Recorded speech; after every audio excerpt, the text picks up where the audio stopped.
थोड़े दिन पहले आपके यहाँ अमृतपाल आया, गुरुद्वारों तक का माहौल उस व्यक्ति ने एक तरह से खत्म कर दिया। लोग सहमने लगे सिख का नाम सुनकर। पर वो उस पंजाब के अंदर एक पुलिस अधिकारी का हाथ अलग कर देते हैं, तेरी माँ दी, तेरी भैन दी, तेरी पुआ दी होंदी। वो पंजाब कहाँ जा रहा है? उस पंजाब के अंदर 2 लाख वोट से खालिस्तानी अमृतपाल को जिता देते हो आप। निर्मता का संदेश देता था माला जपते हुए। आज उस सिख के अंदर क्रोध की सीमा बताइए ना। पर खास टारगेट पंजाब ही क्यों? यानी उनका खालिस्तान मुद्दा नहीं था अमृतपाल का। खालिस्तान मुद्दा है, सिक्योरिटी है, 2 लाख से ज्यादा वोट क्या उस मुद्दे पे नहीं गए? जब कोई खालिस्तान बोलता था ना, आपका बच्चा अरेस्ट हो जाता था। खालिस्तान का पोस्ट फेसबुक पे आते ही आपके ऊपर कार्रवाई होती थी। कश्मीर की तरह मैं पंजाब को नहीं देखना चाहती। योग का कोई धर्म नहीं, योग की कोई जाति नहीं, कानून एक है। तो योग के ऊपर FIR दर्ज कैसे हो सकती है? डिस्को में किया जाता वही आसन। सलमान खान अगर आज कह दे कि मुझे शादी करनी है, हिंदू लड़की से करनी है, तो क्या हिंदू समाज या हिंदू लड़की या हिंदुओं में से कोई तैयार नहीं होगा क्या? कल फ्रिज में पैक होती हैं, कल बैग में पैक होती हैं, उनका गला रेंगता है, वो मरती हैं, वो उनका हेडेक है। और अब की बार सलमान खान ने उसको होस्ट क्यों नहीं किया? मुझे तो ऐसा लगता है कहीं किसी हिंदूवादी की बड़ी धमकी का शिकार तो नहीं है वो। इस्लामिक लोगों से विनती करना चाहती हूँ, खूब जुड़े आप मुझसे, कि अरमान मलिक का विरोध करिए। आपके ऊपर पास पब्लिक है, पैसा है, सिस्टम है, तो पार्टियां प्रभावित होती हैं। एक 60 साल का बूढ़ा व्यक्ति एक बढ़िया पहलवान के साथ कैसे शोषण कर सकता है? एक पहलवान लड़की एक अच्छे लड़के से भी कुश्ती जीत कर आती है। बिल्कुल जी। वो लड़की बेडरूम में कैसे कुश्ती हार गई? 500 साल से अगर वो मंदिर नहीं बना तो 500 साल से क्या हिंदू कमजोर था? लोग तो विदेशों में जाकर तिरंगे की बेअदबी करते हैं। मतलब अगर हम पंजाब की सियासत की बात ही करें तो वहां तो जब नशा आया तब तो अकाली दल थे।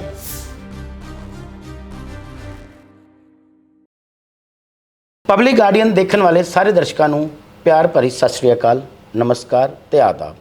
ਅੱਜ ਅਸੀਂ ਸਟੇਟ ਟਾਕ ਸ਼ੋਅ ਤੇ ਇੱਕ ਬਹੁਤ ਖਾਸ ਮਹਿਮਾਨ ਨੂੰ ਲੈ ਕੇ ਆਏ ਹਾਂ, ਜੋ ਨੇ ਇੱਕ ਬਹੁਤ ਵੱਡੇ ਗਿਆਨੀ ਤੇ ਧਾਰਮਿਕ ਸੈਲੀਬ੍ਰਿਟੀ। ਇਹਨਾਂ ਦਾ ਨਾਮ ਜਿਹੜਾ ਹੈਗਾ ਉਸ ਨੂੰ ਕਿਸੇ ਦੀ पहचान की जरूरत नहीं हैगी। बहुत फेमस ने और काफ़ी अच्छे बयान भी देंदे ने, काफ़ी कॉन्ट्रोवर्शियल भी कई बार बयान दे देंदे ने।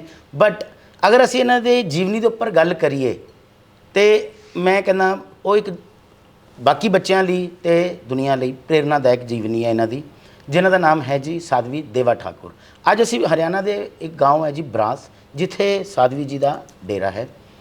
असीं उत्थे बैठे हैं ਤੇ ਉਹਨਾਂ ਨਾਲ ਤੁਹਾਨੂੰ ਰੂਬਰੂ ਕਰਾਉਂਦੇ ਆ। ਨਮਸਕਾਰ ਜੀ। ਨਮਸਕਾਰ ਜੀ ਆਇਆਂ ਨੂੰ। ਸਾਧਵੀ ਜੀ, ਇਹ ਡੇਰਾ ਕੀ ਹੈ ਤੇ ਇਹਦੀ ਕੀ ਮਹੱਤਵਤਾ ਹੈ ਤੇ ਕੀ ਹਿਸਟਰੀ ਹੈ, ਸਾਡੇ ਦਰਸ਼ਕਾਂ ਨੂੰ ਜरूर ਦੱਸੋ ਜੀ।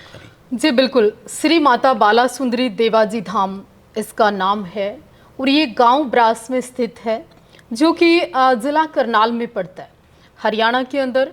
यहाँ एक कस्बा पड़ता है निसिंग, और निसिंग के बगल में ये स्थान है।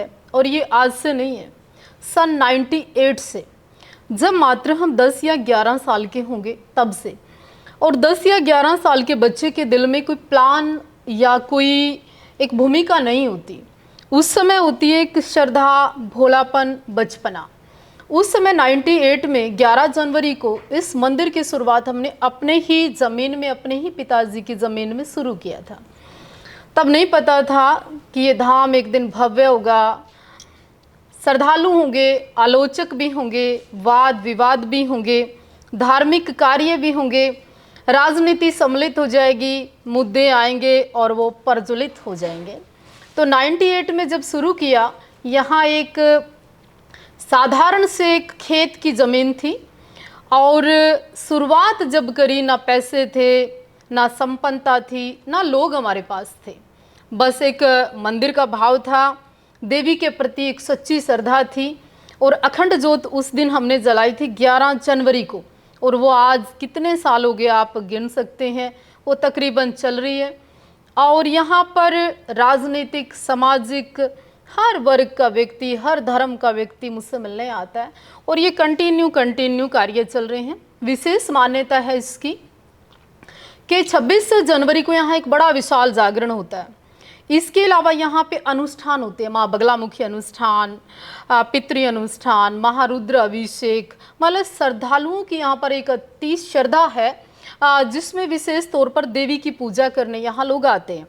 काफ़ी लोगों की तो ये मान्यता है, मैं चैनल के माध्यम से इसकी ऐड नहीं कर रही हूँ, कि यहाँ आने से काफ़ी लोगों को पुत्र की प्राप्ति हुई, कई लोगों के राजनीतिक योग बने, कई लोगों के उलझे हुए मानसिक रूप को बड़ी शांति मिली, कई लोगों को जीने का एक मकसद और रास्ता भी मिला। कई बार बच्चों को देखती हूँ तो सोशल करने का मन करता है। कहीं आज दहेज जैसी प्रथा, जिसके ऊपर मैं मानती हूँ एक कृति है, जिसकी ओर समाज का बहुत कम लोगों का ध्यान है। संस्थाएं भी आती हैं, कहती हैं हम शादियाँ कर रहे हैं, वो भी दहेज को कई बार बढ़ावा दे रहे हैं। कई बार कई चीज़ें होती हैं जिन मुद्दों पे मैं लगातार बोलती हूँ। इस तरह से मेरा सफ़र 20 साल का कवर हुआ और धीरे धीरे कर आज मैं आप लोगों के सामने हूँ। देवा जी, हमारी जो ये धरती है, इसको कहते हैं ऋषि मुनियों और वेदों शास्त्रों की धरती।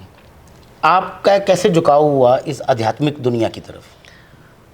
मात्र 10 साल की उम्र में मेरे कोई गुरु नहीं है, और मेरे परिवार की जो स्टोरी रही वो भी कोई बहुत धार्मिक नहीं थे। और एक मैं ये मान सकती हूँ कि प्रारब्ध, पिछले जन्म का शायद कोई कर्म मेरा उज्जवल हुआ कि मेरा देवी साधना की ओर ध्यान चला गया। तब मैंने शुरू किया तो घर में बड़ा विवाद हुआ, परिवार में विवाद हुआ, लोगों में विवाद हुआ, बट वो विवाद मेरे जिद बन गया और जिद से मैं साध्वी बन गई। बाला सुंदरी जो है माँ दुर्गा का बाल रूप है जी। तो जो बाला सुंदरी का आज तक कभी मतलब हमारे बच्चों को या लोगों को नहीं पता कि जो उनके चमत्कार रूप में भी उन्होंने चमत्कार काफ़ी किए, कुछ उसके बारे आप बताएं। हाँ बिल्कुल, माँ बाला सुंदरी, त्रिपुर सुंदरी, जिनको देवी का सबसे छोटा रूप हम लोग मानते हैं, वो वाकई बड़ी शक्तिशाली है और नास्तिक अड़िग व्यक्ति भी उसके चमत्कारों से भिन्न नहीं हो सकता। माँ बाला सुंदरी का जो विशेष सिद्धपीठ है वो डिस्ट्रिक्ट सिरमौर में है, त्रिलोकपुर में है, और यहाँ हमारे यहाँ अखंड ज्योत उनके नाम से जल रही है, सारा प्रताप ही उनका है। और वाकई मैंने भी अपने जीवन में ऐसे ऐसे पल देखे कि बिल्कुल एंड पे, बिल्कुल मुसीबतों में जब लोग आए, और ऐसे ऐसे चमत्कार वाकई मैंने प्रैक्टिकल देखे। माँ बाला सुंदरी वाकई बड़ी शक्तिशाली देवी है। माँ बाला सुंदरी का जैसे आपने बताया जी, क्योंकि देखने को मिला है कि कई लोगों को माँ के कई रूप हैं जिनके बारे में इतनी व्याख्या पता ही नहीं थी। तो आपकी एजुकेशन, आपकी एक पर्सनल लाइफ, फैमिली लाइफ जो है, आपने कहा कि पहले आपकी फैमिली अपोज करती थी कि नहीं, क्योंकि ये तो सुना है कि कुछ अलग लाइन चुनो तो फैमिली अपोज करती है, पर धार्मिक लाइन के लिए अपोज करना? देखिए, वैसे तो मैं किसी जाति की बात नहीं करती, समाज के धर्म के विषय पे भी विशेष रूप से मैं कहती हूँ, धर्म, संप्रदाय, क्षेत्र, गोत्र, इनसे ऊपर उठकर आदमी का जीवन है।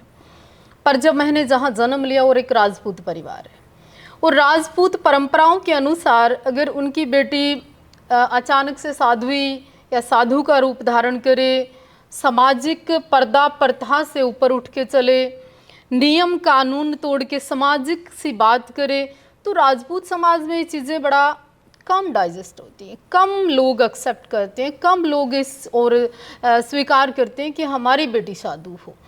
क्योंकि वैसे तो हर माँ बाप चाहता है कि मेरी बेटी की शादी हो, वो एक अच्छे परिवार में जाए, एक सामाजिक जीवन जिए, तो यहाँ थोड़ा विवाद ज़्यादा हुआ। आपका कभी नहीं शादी की तरफ हुआ, या मतलब कभी ऐसा हुआ हो कि मैं जिस लाइफ में या जो मैं धार्मिक लाइफ में आ गई हूँ, चाहे वो भगवान की ही इच्छा रही लाने में आपको, तो आपको अपने मन की इच्छाएं क्या क्या मारनी पड़ी? नहीं, इच्छा मारने जैसा मुझे कभी नहीं लगा, क्योंकि मेरे ऊपर किसी समाज का इस तरह का इंटेंशन, इस तरह का दबाव, इस तरह का मेरा मन कभी बना नहीं कि हाय मेरी मजबूरी है, मुझे इसी लाइन में जाना है, या मेरे को कोई इस तरह से कोई प्रॉब्लम आ रही है मेंटली, फिजिकली, फाइनेंशियली, या फिर इस तरह का मैं अपने आप को अधूरा महसूस कर रही हूँ कि किसी पुरुष के कंधे के बिना मेरे जीवन का सफ़र तय नहीं मैं कर पाऊँगी। ऐसा मुझे कभी नहीं लगा, क्योंकि चुनौतियाँ जितने छोटी एज में मेरे पास आई उतनी मैंने सहज स्वीकार की, और वो सहज स्वीकार करने में मेरा इंटरेस्ट डबल हो गया, और जब मेरा इंटरेस्ट डबल हो गया तो मुझे काम करने में आनंद आने लगा, तो इस और ज़्यादा कभी ध्यान नहीं गया। उन चुनौतियों ने आपको और शक्ति दी उन चुनौतियों से लड़ने की? मुझे ऐसा लगता है कि जीवन निखरता ही जब है जब चैलेंजेस सामने हो। जीवन का अर्थ ही आपको जब सामने आता है जब लड़ने का ग्राउंड तैयार हो। और जब आप लड़ते हो ना, लड़कर आपकी पहली जीत, दूसरी जीत, तीसरी जीत जब आपको लगती है ना, तो वो ब्लड का टेम्परेचर गर्म करती है। और जब टेम्परेचर हाई होता है ना, तो रोज नए ब्लड का संचार बॉडी में होता है और उसी से मानसिकता बनती है। राजपूत खून है कहते हैं, वैसे भी गर्म ही होता है कि, और जो ठान लिया है वो करता ही करता है। मैं देखिए इसमें थोड़ा सा अहंकार वाली बात आ जाएगी, वो मैं करना नहीं चाहती, क्योंकि मैं सब धर्मों का, सब जातियों का और ब्लड का, चाहे सिख का ब्लड है, राजपूत का ब्लड है, अदर किसी भी ब्लड है, परवरिश बताती है कि पैदा हुए हो, पाले गए हो या परवरिश हुई है। तो ब्लड ठीक है, गर्म है, पर तासीर को बनाए रखना उसके संस्कारों के अधीन है। बिल्कुल जी। तो दोस्तों साधवी जी ने बड़ी अच्छी गल्लां सानूं दस्सियां ते अगे एक गल होर पुछदे हां। साधवी जी एक फाउंडेशन भी चलाते हैं, देवा फाउंडेशन, ਉਹਦੇ बारे भी जानकारी लेंदे हैं। साधवी जी, देवा फाउंडेशन क्या है और क्या कार्य करती है? देवा इंडिया फाउंडेशन करके एक हमारा ट्रस्ट है। 2009 तक वो कंटिन्यू था। 2009 के बाद उस पर मैंने कभी कोई वर्क नहीं किया, मेरे को ज़रूरत भी नहीं महसूस हुई। उसके बाद मेरे पास आप जैसे सॉलिड, मजबूत, एक खरे व्यक्तित्व के लोग हैं। जब भी मुझे ऐसा लगता है कि इस बच्चे की शादी करनी है, इन बच्चों के लिए कुछ करना है या सामाजिक कोई कार्य करना है, तो आप जैसा एक समूह आता है और वो अपने आप सेवा कर जाता है। मुझे लगता है उसका क्रेडिट पाने की मुझे आवश्यकता नहीं। देवा इंडिया फाउंडेशन भी ਜਿਹੜੇ ਚਲਾਉਂਦੇ ਨੇ देवा जी ਕਹਿੰਦੇ ਨੇ ਉਹਨੇ ਉਸ ਤੇ ਹਲੀ ਕਰ ਰਹੇ नहीं कर रहे, पर डायरैक्ट अगर किसी ਨੂੰ कोई भी मदद की जरूरत ਹੁੰਦੀ है तो कई ऐसे लोग ने ਜਿਹੜੇ समाज सेवा जुड़े ਹੁੰਦੇ ਨੇ, ਜਿਹੜੇ देवा जी ਨਾਲ मिल के बहुत अच्छे कार्य करते हैं। जरूरी नहीं कि फाउंडेशन चाहिए है, जिन्हें करना है उन्होंने फाउंडेशन वो कर देते हैं, वो कर देते हैं। देवा जी, कुछ कंट्रोवर्शियल भी आपके बयान आते रहते हैं या कुछ ना कुछ, आप करंट अफेयर्स पे बड़ी अपडेट रहती हैं। इसी में हाल ही में जैसे लव जिहाद की बड़ी एक चलती है कहानी, या लव जिहाद का बड़ा आजकल इस्तेमाल हो रहा है, तो सोनाक्षी सिन्हा की जो शादी हुई है उसमें आप क्या कहोगे? बहुत खुल के बोलना चाहती हूँ। सुनने की हिम्मत कम लोगों में है, हिंदुओं में भी नहीं है। और मैं कभी किसी एक पक्ष की बात करती नहीं हूँ, निष्पक्ष बात करती हूँ, इसलिए लोग जानते हैं मुझे। विरोध का सामना करना, धमकियों का सामना करना या सच को सच कहना अपराध करने की श्रेणी में आजकल आता है। अगर सोनाक्षी सिन्हा की शादी लव जिहाद है तो सैफ अली खान ने क्या किया था थोड़े दिन पहले, या मैं कहूँ आपको आपके चैनल के माध्यम से, सलमान खान अगर आज कह दे कि मुझे शादी करनी है, हिंदू लड़की से करनी है, तो क्या हिंदू समाज या हिंदू लड़की या हिंदुओं में से कोई तैयार नहीं होगा क्या? या हिंदुओं की बेटी जब कई बार आधे कपड़े पहनकर बॉम्बे फिल्म काम ढूंढने के लिए मुसलमानों के चक्कर काटती हैं, तब लव जिहाद कहाँ जाता है? उस समय भी लव जिहाद कहाँ जाता है जबकि आपको पता है कि सामने वाला लड़का मुसलमान है और आपकी ज़रूरतें वहाँ पूरी हो रही है, तब वो लव जिहाद कहाँ जाता है? सोनाक्षी ने आपको अपनी शादी में नहीं बुलाया, मुझे भी नहीं बुलाया। वो कल फ्रिज में पैक होती हैं, कल बैग में पैक होती हैं, उनका गला रेंदता है, वो मरती हैं, वो उनका हेडेक है। लव जिहाद जैसी चीज़ें होती होंगी, मेरा प्रैक्टिकल विषय नहीं है। लव जिहाद होता होगा, बिल्कुल मैं मान लेती हूँ, पर वो गरीबी में, जहाँ डर है वहाँ पे, बंगाल जैसी जगह पे, केरल जैसी जगह पे, या और भी अदर कई ऐसी मुस्लिम कंट्री है जहाँ पे सिचुएशन क्रिएट होती होंगी इस्लाम के द्वारा।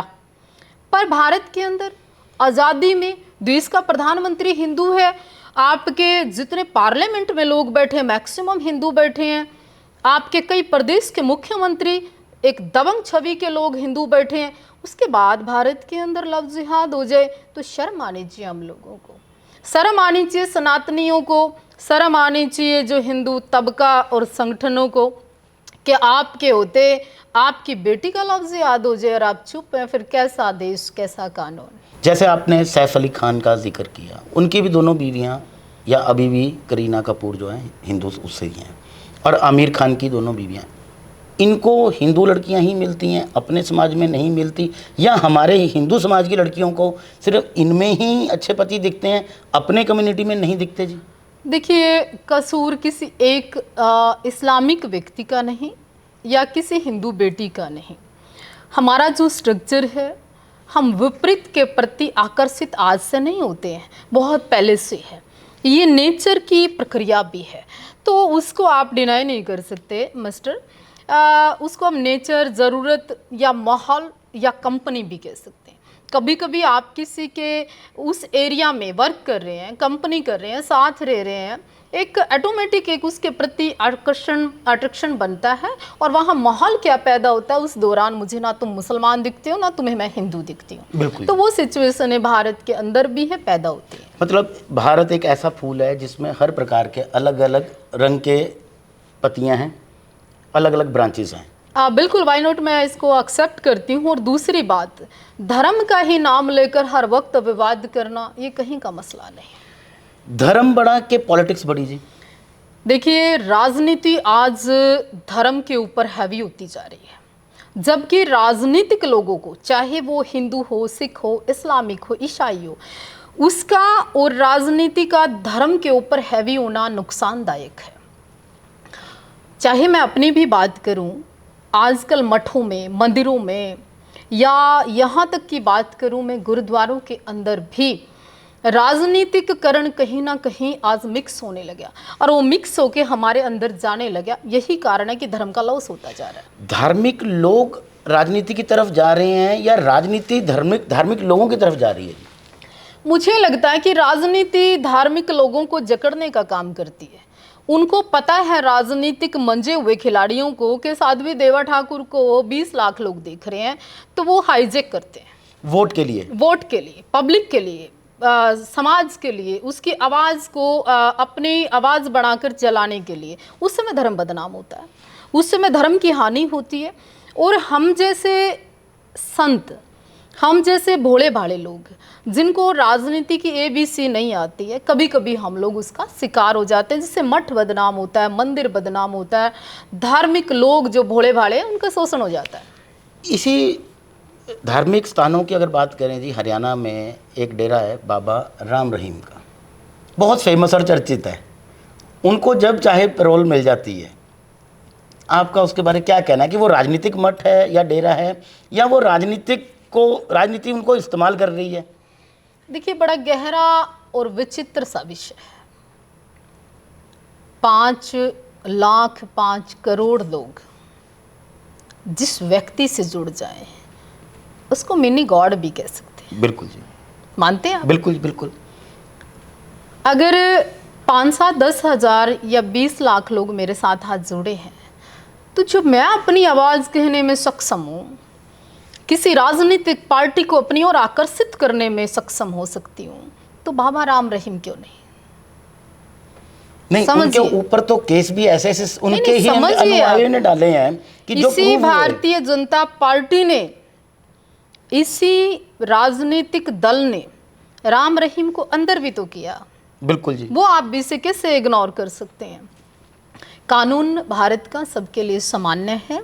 राजनीतिक पार्टियों से लाभ लेना वो आपके अपने गट्स हैं, आपके ऊपर पास पब्लिक है, पैसा है, सिस्टम है, तो पार्टियां प्रभावित होती हैं। मैं बिल्कुल संदेह नहीं करती, इसमें कोई शक नहीं। मतलब धार्मिक स्थल जो हैं वो पॉलिटिशियंस एक तरह उन धार्मिक स्थलों को यूज़ करते हैं अपने वोट बढ़ाने के लिए। No doubt. आप देखिए कितने फ़कीर सड़कों पे होते हैं, क्या कभी कोई विधायक, MP, MLA या कोई CM रुक कर उसको चादर चढ़ाता है क्या? या कई छोटे छोटे मंदिर या छोटे छोटे धार्मिक स्थल होते हैं, क्या कभी कोई CM या कोई बड़ा धार्मिक व्यक्ति वहाँ जाता है क्या? बहुत कम, रेयर, कोई मजबूरी हो जाए। पर जिस बाबा के पास लाखों लोग आते हों, वहाँ पे ज़रूर पॉलिटिकल लोग जाते हैं, चाहे अमित शाह हो, चाहे मोदी जी हों, चाहे पंजाब का मुख्यमंत्री हो, कोई भी हो। अब चादर चढ़ाने अजमेर जाते हैं, सारे नेता जाते हैं, हिंदू भी जाते हैं, सिख भी जाते हैं, इस्लामिक लोग भी जाते हैं। वहीं क्यों जाते हैं?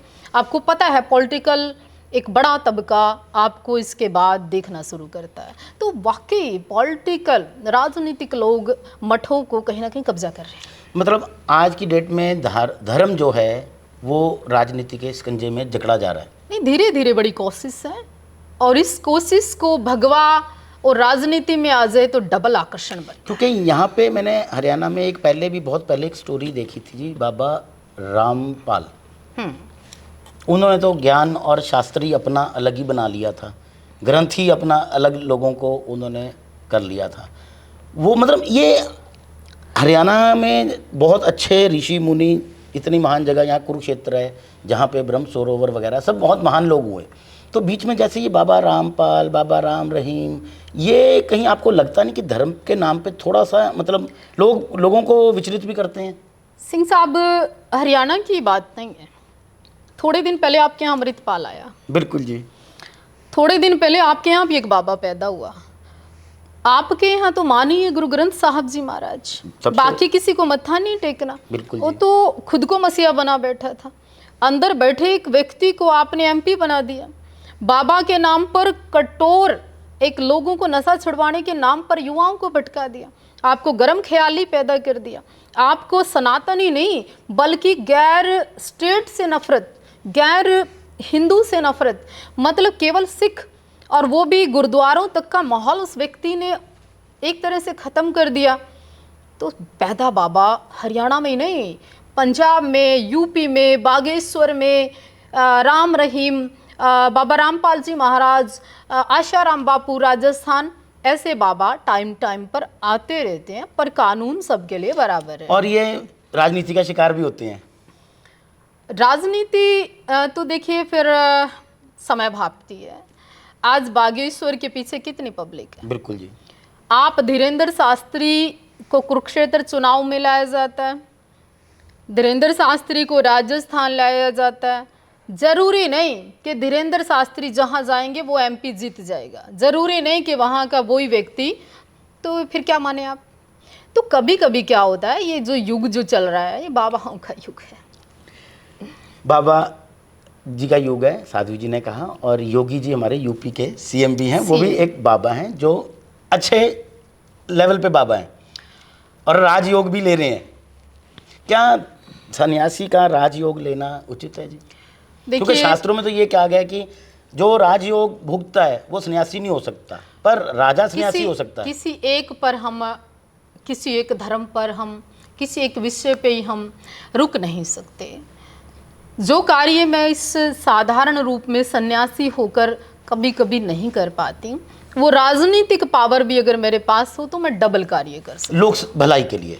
हाँ, तो जो मठ है गोरखपुर का, जो नाथ संप्रदाय की जो पीठ है, योगी आदित्यनाथ की जो कार्यशैली है, योगी जी के रूप में एक नेता के साथ साथ एक मानवता, आप मठ में देखोगे कि अधिक मुस्लिम गोरखपुर मठ के अंदर भंडारे लगाते हैं, भोजन करते हैं, कार्य करते हैं, उनके स्टाफ में मेंबर शामिल है। तो कभी कभी क्या होता है, कई मीडिया, कई लोग एक तरह का चित्र दिखाते हैं, दूसरा नहीं दिखा पाते। साध्वी जी, ये तो धर्म और राजनीति की बात होती है। अब आते हैं करंट अफेयर्स पे जी। अभी हाल ही में एक गुजरात से लड़की आई, हरिमंदिर साहिब, उसने जाके योगा की, जिस पे आपका बयान भी आया था एक। मतलब अगर सिखों की आस्था और भावना के हिसाब से देखा जाए किसी समुदाय की, तो वो एक्सरसाइज करने की जगह नहीं थी। चाहे योगा उस धर्म में है नहीं है, बट है, एक्सरसाइज है। तो आप क्या समझते हैं कि वो चीज़ उस लड़की ने उचित की, जबकि वो अयोध्या मंदिर में भी जाके कर सकती थी, दुर्गाना में भी कर सकती थी? तीखा सवाल है, सीधा सा सवाल है, और बड़ा सीधा मैं इस पे जवाब दूंगी, और कोई लाग लपेट की बात नहीं है। जब तुम्हें हमसे प्यार हो, तुम्हें हमारी हर चीज़ अच्छी लगती है। जब तुम्हें हमसे नफरत होने लगे तो हमारे दिए हुए फूल भी तुम्हें कांटे लगते हैं। कांटे लगते हैं। अब जो माहौल क्रिएट हो रहा है, इस समय जो माहौल क्रिएट हो रहा है कंगना के बाद, बिल्कुल जी। कंगना एमपी बनने से पहले वहीं थी, तब उसको थप्पड़ नहीं मारा।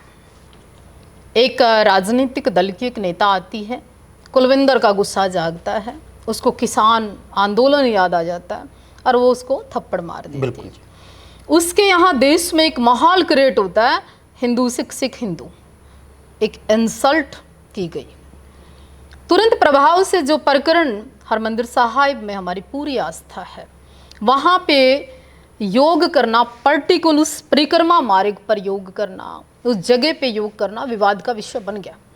लेकिन योग का कोई धर्म नहीं, योग की कोई जाति नहीं, योग किसी ऐसी श्रेणी में नहीं आता। मैं ये नहीं कहना चाहती यहाँ पर कि नमाज भी तो पढ़ी थी। नहीं, नवाज तो एक प्रभु की, वहां पे अगर आप रामायण का पाठ भी बैठ के करें, मेरी बात या सुनिए, गीता भी, तो वो क्रिश्चियंस लोग जूते पहनकर प्रेयर करते हैं। बिल्कुल जी। अब वो क्रिश्चियंस जिसने जूते पहनकर रोज प्रेयर करी, वो हम हमारे मठ में आके खड़ा होके वो प्रेयर करने लगे, और मैं कहूँ कि हमारे यहाँ जूता पहनना अलाउड नहीं है। वो अपनी जगह पीके मूवी की तरह ठीक है, मैं अपनी जगह ठीक हूँ। क्वेश्चन पैदा हो जाते हैं। दूसरा, नमाज उल्टा सीधा तीखा बांगा सब की जाती है। अब प्रेयर यानी कि हमारे जपजी साहब का पाठ है, सुखमणी साहब का पाठ है, जो भी है वो चौकड़ा मारकर ध्यान कर कर सर ढककर सच्ची श्रद्धा से किया जाता बिल्कुल है। जी। उस प्रक्रिया के भिन्न है। सुखमणी साहब का पाठ करने का विधान, नमाज पढ़ने का विधान भिन्न भिन्न है। वो कैसे संभव है? नहीं, जवाब नहीं है। पर सुनिए ना, सुनिए आप हमारे। गोल्डन टेम्पल का जो नींव पत्थर है, मैं बिल्कुल, वो मियां मीर जी ने मुसलमान ने ही रखा था। बिल्कुल उसे तो मुसलमान ने वहां से ये रखा। दिखाया गया था कि उन्हीं हम सब एक हैं। साहिबजादों को, मेरे पिता राष्ट्रपिता गुरु गोविंद सिंह जी महाराज के पूरे परिवार को धर्म और राष्ट्र के लिए, इस देश के लिए शहादत देनी पड़ी। तो पर साध्वी जी, उसके लिए कुछ इंसान धर्म में गलत हो लेकिन सकते हैं, पर हाँ, धर्म गलत तो नहीं हम कह सकते कि सारे मैंने गलत हो तो ईद मुबारक बोला। मैंने कब कहा धर्म गलत है? मैंने कहा कि उसने शादी की, लफ्ज जिहाद नहीं है। मैंने कहा इंसान किसी भी जाति और धर्म में पैदा हो सकता। मैंने कहा ही नहीं मुसलमान गलत है। मैं उसी टॉपिक पे आना चाहती हूँ, आपके विषय पे आना हाँ चाहती जी, हूँ। हाँ जी। मैंने कहा योग का कोई धर्म नहीं, योग की कोई जाति नहीं, पर भारत के अंदर संविधान तो एक ही है। बाबा साहब का संविधान एक है। गुजरात की पुलिस और अमृतसर की पुलिस दो नहीं है। कानून एक है। तो योग के ऊपर एफआईआर दर्ज कैसे हो सकती है? अगर वो योग डिस्को में किया जाता, वही आसन एक धार्मिक जगह की, अगर योग का कोई धर्म ही नहीं है, वो डिस्को में या किसी सरकारी दफ्तर के अंदर किसी अफसर के कमरे में किया जाता, ज्यादा ना आप उस पे डीपली जाइए। मैं बिल्कुल फेवर, क्योंकि ये शायद वायरल करने के लिए इन्फ्लुएंसर थी, तो उसकी मानसिकता हो सकती है गलत। बट हमारे यहाँ क्या होता है, हमारे गुरुकुलों में, हमारे मठों में, हमारे मंदिरों में, हमारे स्कूलों में, हमारे आचार्य, हमारे वेदी, हमारे पंडित, हमारे ब्राह्मण, हमारे साधु, सुबह उठ के सबसे पहला काम हमारा है योग करना। बिल्कुल जी। और आज स्वामी रामदेव जी महाराज को क्या किसी चैनल पे पंजाब में नहीं देखा जाता? नहीं देखा जाता जी, बिल्कुल। क्या कोई पंजाबी योग नहीं करता? क्या वहां पर हमारे गुरु नानक देव जी का चित्र नहीं है? नहीं, पर मान मर्यादा जो एक जगह की है, वो मान मर्यादा तो हर एक की अलग है। सिख समाज का इतना रिस्पेक्ट करती हूँ कि आपने मेरी हजारों वीडियो देखी। बिल्कुल जी, हमने तो ये भी देखा कि आप हरि मंदिर मत्था टेकने भी गए थे। यस। और उसके बाद आपने गुरु गोविंद सिंह जी को हमेशा राष्ट्रपिता का बोलती हूँ, कहा। मैं बोलती हूँ, बोलूंगी भी। आपकी तो अच्छी आस्था जो सदा है है मेरी। पर मैं इस विषय पे एक बात करना चाहती हूँ कि जहाँ गुरु नानक देव जी महाराज कहते हैं कि मैंने उधर पाँव किया तो मक्का देखा, उधर पाँव किया तो मुझे मंदिर देखा, उधर किया तो मुझे मेरा ईश्वर नजर आता है, तो उस परंपरा के लोग, उस धर्म के लोग, उस हरमंदिर साहब के 4 दरवाजे आपको संदेश देते हैं कि आप किसी भी धर्म के, किसी भी जाति, किसी समाज के हों, आप आ सकते हैं, मेरे लिए बराबर हैं 5 प्यारे। तो वहाँ नफरत नहीं, वहाँ प्यार का संदेश दीजिए ताकि हरमंदिर साहब लोग और आएँ। अब मैंने देखा कि ऐसा कुछ लोगों ने माहौल क्रिएट कर दिया कि लोग डरने लगे, लोग सहमने लगे सिख का नाम सुनकर। सिख तो वो धर्म है कि अगर आपका दुश्मन भी आया तो पहले उसको लंगर प्रसाद पूछेंगे, बाद में किसी विषय पे बात करेंगे, आपसे आपका हाल चाल। परंपरा रही सिख समाज की हमेशा सेवा भावनाओं की, पर ये कहाँ से क्रिएट हो गया कि नफरत की राजनीति होने लगी। बिल्कुल जी। साध्वी जी, जैसे बातें हुई योगा के ऊपर, कई धार्मिक गुरुओं के ऊपर भी बात हुई, वैसे ही एक शो आया बिग बॉस चल रहा है जो, उसमें एक लड़का गया अरमान मलिक, 2 जिसकी बीवियां हैं। क्या ये समाज और जो जनरेशन है आज की या आने वाली, उनके लिए क्या ये प्रेरणा का क्या देंगे? ये मतलब ये खोखला फेमस होने के लिए ये ऐसी चीज़ें बच्चों को दिखा रहे हैं और परोस रहे हैं? बिल्कुल, बहुत बहुत सुंदर बात है। पहली बात तो देखिए, वो सनातन धर्म हिंदुओं में पैदा होने वाला व्यक्ति 2 शादियां नहीं कर सकता। दूसरी बीवी को इसलिए लेके आया गया और इस्लाम में इसलिए कबूल किया गया कि मैं दूसरी बीवी को इजी और सहज रख पाऊँ। क्या बिग बॉस में उसको देख के हमारे बच्चे ये कहेंगे हमें भी दूसरी शादी करनी, हम भी बिग बॉस में जाएंगे, हमें भी रील बनानी है, हमें भी यूट्यूब की कमाई मिलेगी? लोग यही चरित्र देखना चाहते हैं। दूसरा, इसके साथ साथ बिग बॉस नहीं है, एक मैं ऐसे शब्दों का प्रयोग करते हुए मुझे लज्जा महसूस हो रही है, एक नंगा नाच है। घर का, समाज का, व्यक्तिगत जीवन का, आपके व्यक्तिगत सोने से उठने तक की प्रक्रिया सबके सामने ऑन बेडरूम दिखाई देती है। वहाँ पर कोई ना कोई लड़की किसी ना किसी लड़के के साथ रिलेशन बनाकर वापस आती है। वहाँ पे एक ऐसे रिश्ते डेवलप होते हैं जिनकी कोई लाइफ नहीं है, 10 दिन, 15 दिन, 20 दिन, महीने में ख़त्म हो जाते हैं। वो प्यार नहीं है, वो प्रेम नहीं है, वो संस्कृति नहीं है, ना भारत का दृश्य है। वो सनातन धर्म को विशेष कर टारगेट किया जाता है। अगर उसकी जगह आपने देखा, पिछले दिनों एक बाबा जी गए, उसको नॉनवेज खाते हुए दिखाया। एक साध्वी गई, उसका चरित्र इस तरह से खिलवाड़ किया गया। कई सनातन धर्म की बेटियां गई तो वहाँ पे भी एक तरह से इस्लामिककरण करने का प्रयास किया गया। और अब की बार सलमान खान ने उसको होस्ट क्यों नहीं किया? मुझे तो ऐसा लगता है कहीं किसी हिंदूवादी की बड़ी धमकी का शिकार तो नहीं है वो। मैं डायरेक्ट शब्द यूज़ नहीं करना चाहती, शायद इसलिए सलमान खान उसको होस्ट नहीं कर रहे हैं। दूसरा, सनातन धर्म का तो विनाश कर ही रहा है प्लेटफॉर्म। इसके साथ साथ जो समाज को, हर वर्ग के युवा को, हर बच्ची को, एक्टर, डायरेक्टर, फिल्म को जो मिलना चाहिए ना, वो नहीं मिल रहा बिग बॉस से। एक ऐसा कचरा दिमाग में जगह कर रहा है जिसकी कोई दिशा नहीं, और बिना दिशा का जो जहाज होता है वो डूब जाता है। तो मैं कहूँगी ये बिग बॉस जैसा शो बंद कर देना चाहिए। इसका समाज पे जो असर है आजकल के बच्चों पे, क्या ये पास ऑन कर रहे हैं कि 2-2 शादियां करनी आसान है हमारे धर्म में भी? हमारे धर्म में नहीं, इस्लामिक धर्म का इस्तेमाल हुआ है। इस्लामिक लोगों से विनती करना चाहती हूँ, खूब जुड़ें आप मुझसे, कि अरमान मलिक का विरोध करिए, क्योंकि वो पूजा भी करता है, ना तो वो नमाज पढ़ता है, ना इस्लाम धर्म का कहीं से उसका कोई समर्पित है। वो कोई इस्लाम को उसका बेनिफिट नहीं है। केवल आपके धर्म का यूज़ करने के लिए लोग दूसरी शादी करने के लिए, जैसे एक हरियाणा के अंदर कुलदीप बिश्नोई के भाई ने चांद मोहम्मद बन गए थे, वो फिजा से शादी करने के लिए। इसी ट्यून पे अरमान मलिक केस से बचने के लिए भारतीय संविधान के अनुसार उसका बेनिफिट उठा रहा है, इससे अलावा कुछ भी नहीं। धर्म परिवर्तन किया शादी करने के लिए। बिल्कुल बिल्कुल, और ऐसे लोगों को शीशा दिखाना चाहिए, इसमें कोई पक्षपात की बात नहीं है। एक तो हो गया जी अरमान मलिक वाला सेगमेंट जो दुनिया को दिशाहीन करने की राह पे चला हुआ है, यूट्यूबर बन के। दूसरा, कामयाब जैसे होना है, अगर बच्चे ने किसी ट्रैक पे चलना है, वहाँ आ जाता है पहलवान गीता फोगाट, बबीता फोगाट। एक वो भी है बच्चों का रुझान, और एक अरमान मलिक जैसे भी हैं जो कम्युनिटी को ख़राब कर रहे हैं। मतलब आप उनके बारे क्या कहोगे? गीता या बबीता, उन्होंने देखो देश को गोल्ड मेडल भी दिलवाया, सब कुछ। मतलब एक वो तो संस्कारों में रह के अपने सनातन का पूरा जितना भी है, जो भी धर्म में है वो, उसमें उन्होंने एक अच्छी पहलवान है इंटरनेशनल लेवल पे। मेरे देश के अंदर बहुत प्रतिभाएं पैदा हुई।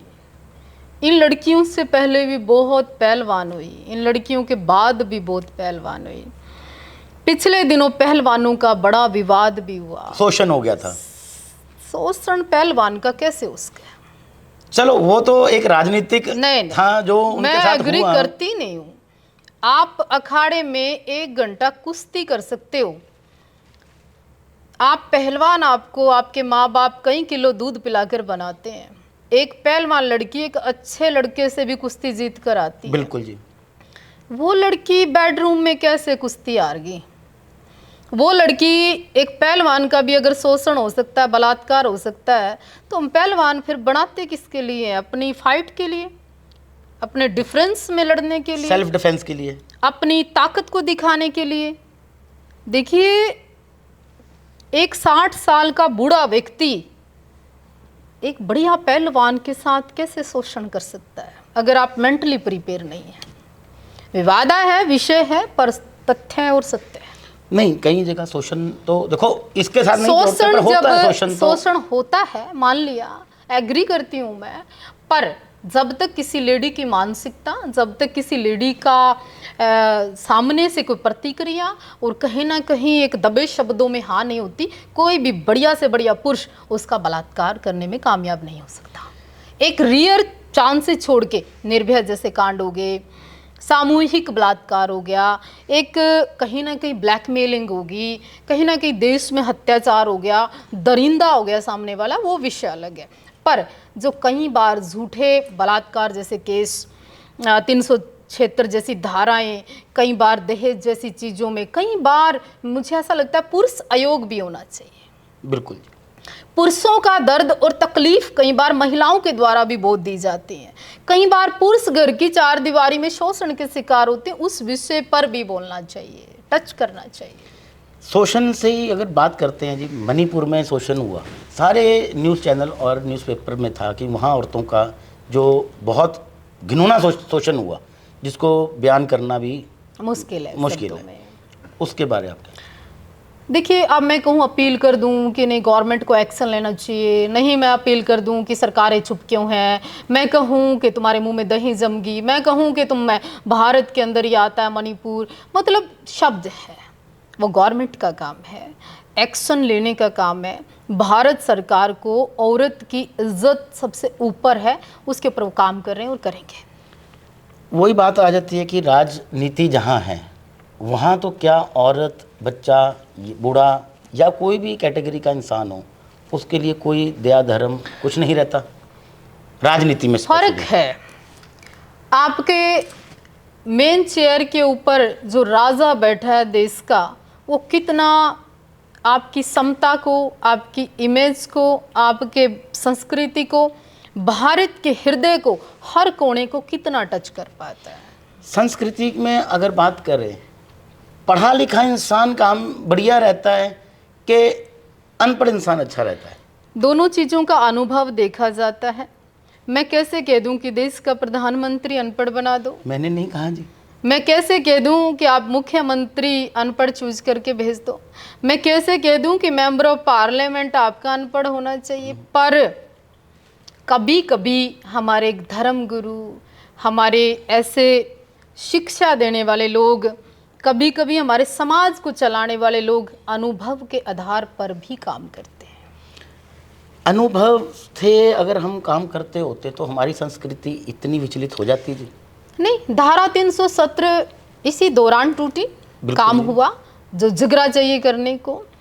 अब कहेंगे आप हिंदू हैं तो राम मंदिर की बात कर रहे हैं। वर्षों से त्रिपाल के अंदर भगवान राम बैठे हुए थे, जिससे हमारा अस्तित्व है, हमारी पहचान है, हमारी संस्कृति, हमारी धरोहर है, हमारे देश के राजा है, प्रोटोकॉल के हिसाब से हम सब के राजा हैं। 500 साल से अगर इसी विषय पे आपने छेड़ा अयोध्या, 500 साल से अगर वो मंदिर नहीं बना तो 500 साल से क्या हिंदू कमज़ोर था कि एक मंदिर नहीं बना पाया? हिंदू कमज़ोर नहीं था, देश के अंदर आवाज़ उठाने वाले लोग, एक सुर में बोलने वाले लोग, एक पावर की जो ज़रूरत होती है सिस्टम बदलने के लिए, वो लोग सत्ता में नहीं थे। 500 साल लग गए जी। समय तो भारतीय जनता पार्टी को पावर में आए कितने साल हुए? साध्वी जी, पहले अटल बिहारी वाजपेयी की सरकार थी बीजेपी की, तो मुद्दे उस टाइम कभी भी हिंदू मुस्लिम की राजनीति नहीं हुई थी, जबकि तब बीजेपी की सरकार थी। अब देखिए ना, वो देर हुई या सवेर हुई, वो कार्य तो हुए, पर वो कार्य भी कुछ लोगों को पसंद नहीं आए। लोगों को तो धारा 370 कश्मीर के ऊपर भी आवाज़ उठाते हैं। लोग तो कहते हैं कि गऊ हमारी माता ही नहीं है। लोग तो ये कहते हैं कि भारत का जो तिरंगा है उसका हम सत्कार नहीं करेंगे। लोग तो ये भी कहते हैं भारत माता जैसी बात नहीं है। लोग तो विदेशों में जाकर तिरंगे की बेअदबी करते हैं। वो लोग राष्ट्र में पैदा होते हैं। ओवैसी जैसे लोग संसद जहां मंदिर है, कानून का मंदिर है, उसमें देश का राष्ट्रपति, प्रधानमंत्री, चुने हुए सांसद उनके सामने विदेश की जय बोले और उस गद्दार व्यक्ति को उसकी सदस्यता अभी तक 24 घंटे के अंदर भंग ना हो, तो इस देश के अंदर ये भी क्यों हो रहा है? डॉक्टर अब्दुल कलाम राष्ट्रपति रहे वो एक मुस्लिम थे, तो उससे कोई फर्क पड़ता था देश को कि एक मुस्लिम राष्ट्रपति है, राजा है देश का? नहीं, कोई फर्क नहीं पड़ता, चाहे वो सिख भी होता, चाहे वो मुसलमान है, चाहे वो हिंदू होता। हमें उसकी शिक्षा, उसके जीवन शैली, उसके नियम और अब्दुल कलाम जैसे अगर हर मुसलमान हो जाए तो देश में झगड़ा ही खत्म हो जाए। दोस्तों, साध्वी जी ने बड़ी एक अच्छी बात करी कि धर्म कभी किसी को लड़ाता नहीं है, और कोई भी धर्म का व्यक्ति कहीं पे भी उच्च स्थान पे भी बैठा है तो उसका काम एक ही होना चाहिए, जोड़ने का, ना कि तोड़ने का। खास बात में हम साध्वी देवा ठाकुर जी के साथ बात कर रहे हैं। एक आखिरी क्वेश्चन पूछेंगे, थोड़ा सा तीखा रहेगा, उम्मीद है साध्वी जी बहुत निम्रता से उसका आंसर हमें देंगे। जो कंगना रनौत वाला तो हमने मतलब डिस्कस करने से रह गए थे। कंगना रनौत पे जो कुलविंदर कौर ने थप्पड़ मारा, वो उसकी अपनी एक भावना होगी जो एक गलत भी हो सकती है क्योंकि वो यूनिफॉर्म में थी। तो जो कंगना रनौत गलत बयान देती हैं किसी भी समुदाय या किसी के बारे में भी, उस पर भी लगाम लगनी नहीं चाहिए जी? पहली बात का मैं आंसर दूं आपको। क्या आपने कहा कि सवाल तीखा है, और मैं उम्मीद करता हूं कि नम्रता से आप जवाब दें। आवश्यकता आविष्कार की जननी, क्रिया की प्रतिक्रिया है, गिव एंड टेक है, बिल्कुल जी, लेने का देना है। आप बोलोगे तो जी कहलवाने के हकदार हैं। बिल्कुल। मैं मानव हूँ, भगवान नहीं हूँ। क्रोध आना, भूख लगना, इच्छाएं जागना, ये मेरा नेचर है। इस नेचर से आप और मैं भिन्न नहीं हूँ, एक उसमें जीते हम लोग। मैंने कभी अपने शब्द वापस नहीं लिए। मेरे जीवन का एक, आप इसको ये कह सकते हो, सिद्धांत या जीवन शैली में ऐड होने वाली बात। कंगना को मैंने कभी ठीक नहीं ठहराया, पर थप्पड़ मारना भी ठीक नहीं है। बिल्कुल जी। आप यूनिफॉर्म, जिसके प्रति मेरी भावना है, एक यूनिफॉर्म में एक अपराधी, आतंकवादी भी पता क्या महसूस करता है कि मैंने अपराध कर दिया, पर मैं पुलिस के या देश की सुरक्षा में हूँ, अब मेरा कुछ नहीं हो सकता। उस यूनिफॉर्म को जब कोई व्यक्ति पहन लेता है ना, धर्म और राष्ट्र के प्रति एक समर्पित भावना उसकी रहती है, जाति से ऊपर उठ के। पर क्या अगर हम सेलिब्रिटी हैं तो हम भी कुछ बयान दे सकते हैं या किसी के बारे में? कंगना जो गलत बोला उसका समर्थन नहीं करती हूँ, नहीं करूँगी मैं। किसान आंदोलन में मैं हमेशा समर्पित रही और आज भी हूँ किसानों के प्रति। पर क्या कुलविंदर की माँ केवल अकेली थी? वहाँ मेरी माँ भी थी, मैं भी थी, मेरा परिवार भी था, मेरे लोग भी थे, हरियाणा के लोग भी थे। पंजाब जब ही आ पाया जब हरियाणा आगे था। सुनिए ना, अब क्या हुआ कि कंगना ने थप्पड़ मार दिया, कुलविंदर के पक्ष में पंजाब आ गया, पंजाब का किसान आ गया, सबने पोस्टर डाली। लेकिन मैं कहती हूँ कि थप्पड़ मारना कानूनी अपराध है। बोलबाणी से आप बयानबाजी करें, आप यूनिफॉर्म त्याग के नेतागिरी करें, आप जितना सेंट्रल गवर्नमेंट का आपने और आपके पति ने फंड लिया है उस लाइन से CSC जो भी थी वो CISF, हाँ अधिकारी, वो पैसा आप सह सम्मान भारत की सरकार को जमा कराएं।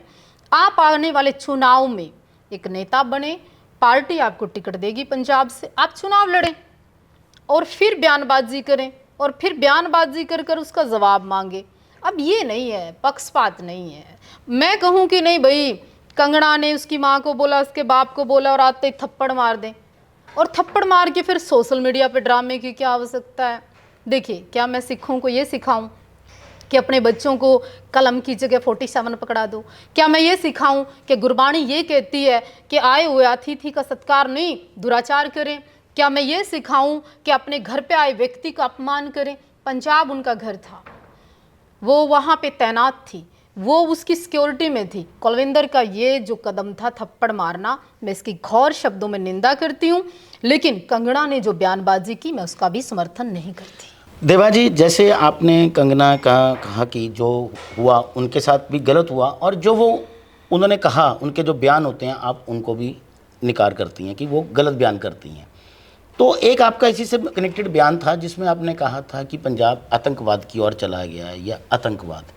तो एक थप्पड़ ने इतना आतंकवाद कैसे क्रिएट करा दिया? मुझे ऐसा लगता है कि जिस पंजाब के अंदर, जिस पंजाब को हम गुरुओं की, फ़कीरों की और उस धरा को समझते थे या समझते हैं आज भी, वहाँ कहीं ना कहीं एक तो पाखंड ने जन्म ले लिया। बिल्कुल जी। पाखंड ने कैसे जन्म ले लिया? कई पीर इस तरह के बन गए, कई बाबा इस तरह के वहाँ पैदा हो गए। उस पंजाब के अंदर जहाँ एक विश्व देखता है उस धरोहर को, हरमंदिर साहिब, वो सिख अलग अलग बाबाओं के मत्थे टिकने लग गया। वो सिख एक पन्नू विदेश में बैठा है जो केवल धमकियां दे सकता है, देश अलग की मांग कर सकता है। सिख को सिख से हटाकर हम गरम ख्याली कब बनते हैं? जब हमारे अंदर 200 ग्राम कोई नशा जाएगा, बिल्कुल जी। जब भोजन के अंदर मांस ऐड होगा, जब नशे के रूप में अंदर जाकर कोई ऊर्जा काम करेगी, जब ही बनेंगे ना। बिल्कुल। शुद्ध शाकाहारी भोजन करके तो तलवारें नहीं उठा सकते, मारने काटने की बात भी नहीं कर बिल्कुल। सकते, भाई से भाई अलग होने की बात भी नहीं कर सकता, देश तोड़ना तो बहुत दूर की बात है। उस पंजाब के अंदर मंगू मठ जैसे लोग बंदे को मार देते हैं, वो क्या है? पर वो उस आतंकवाद- पंजाब के अंदर एक पुलिस अधिकारी का हाथ अलग कर देते हैं, वो क्या है? उस पंजाब के लोग दिल्ली बॉर्डर पर मार कर एक मासूम व्यक्ति को टांग देते हैं, वो कौन सा पंजाब है? उस पंजाब के अंदर जिसमें हिंदू सिख बराबर माने जाते थे, वहां नफरतों की लड़ाइयां, तेरी माँ दी, तेरी भैन दी, तेरी पुआ दी होंदी। वो पंजाब कहाँ जा रहा है? पर देवा जी, इसी उस पे अगर- पंजाब के अंदर 2 लाख वोट से खालिस्तानी अमृतपाल को जिता देते हो आप।